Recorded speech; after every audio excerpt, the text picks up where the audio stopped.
أعوذ بالله من الشيطان الرجيم. بسم الله الرحمن الرحيم.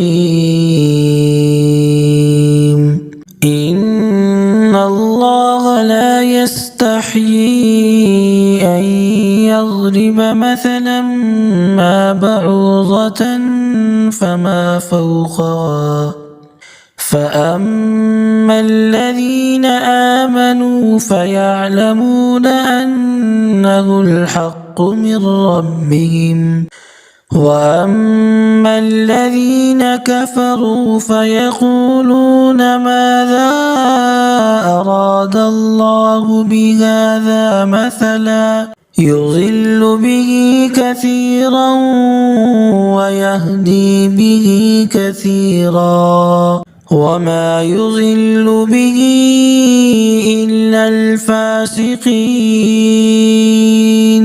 الذين ينقضون عهد الله من بعد ميثاقه ويقطعون ما أمر الله به أن يوصل ويفسدون في الأرض، أولئك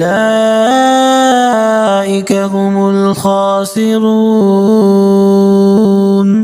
كيف تكفرون بالله وكنتم أمواتا فأحياكم ثم يميتكم ثم يحييكم ثم إليه ترجعون.